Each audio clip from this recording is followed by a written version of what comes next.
دانیشتنی تەپڵکوتانی پەرلەمانی عێراق کە هەڵۆ کۆترەکانی تێدا بەشدار بوون بە شکستهێنانی یاخیبوونی پەرلەمانتارانی مانگرتوو کۆتایی هات. لە دەرەوەی ئەم دانیشتنە پڕ لە هەراوزەنایەش هیچ دەنگێک لە هات و هاواری خۆپشاندەرە سەدرەکان بڵندتر نەبوو. ئەوان کە گەماروی ناوچەی سەوزیاندا بوو خەریک بوو بچنە ناو بینای پەرلەمانەوە. پاشدانیشتێکی پڕ لە هەراو دەنگەدەنگ و دانوستانی پڕ ئاڵۆزی و دڵەخورتەی نێوان عەبادی و سەلیم جبووری لە ئەنگرانی مانەوەی سێ سەرۆکایەتیەکە دەنگیان لەسەر پوچەڵکردنەوەی ئەو ڕێو شوێنانەدا کە هەفتەی پێشوو لەلایەن پەرلەمانتارانی مانگرتووەوە گیرا بوونە بەر.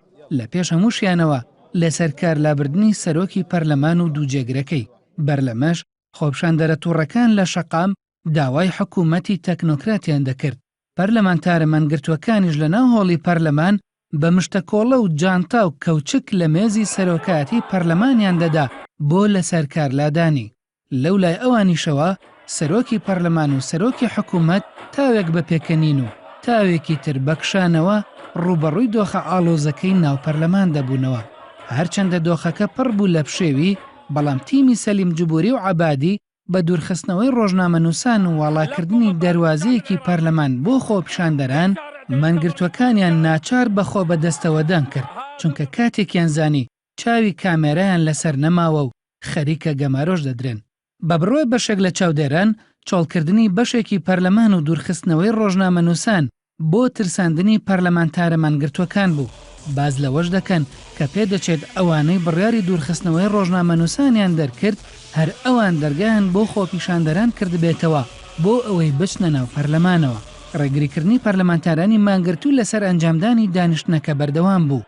لە بەرامبەریشدا پەرلەمانتارانی دیکە و سەلیم جبووری و حەیدەر عەبادی سوور بوون لەسەرەوەی کە دانیشتنەکە ئەنجام بدرێت و دەنگ بەو کاندیدانە بدرێت کە عەبادی دەستنیشانی کردبوون. لەو کاتەشدا دانیشتنەکە گوازرایەوە بۆ هۆڵی گەورەی پەرلەمان و دەستکرا بە دەنگدان لەسەر کاندیدەکانی عەبادی.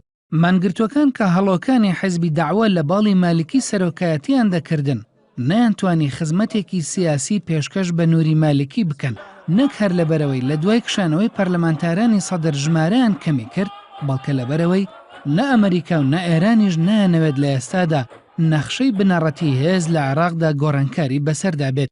هەڵۆکانی حیزبی داعوە کە عەبادی هەواڵی خۆیان دا بەربوتڵە ئاو ماوەیەک ڕێگریان کرد لەوەی بێتە ناو پەرلەمان. ئەویش ناچار بوو داوای دەستگیرکردن یان وەدەرنانیان لە پەرلەمان بکات. ئەوەش ئاماژەیەکی ڕوونە لەسەرەوەی چیتر حیزبی داعوە کە حیزبی فەرمانڕەوایە یەک ڕیز و یەک دەنگ نییە، بەڵکو دوو باڵ ئاڕاستی دەکەن.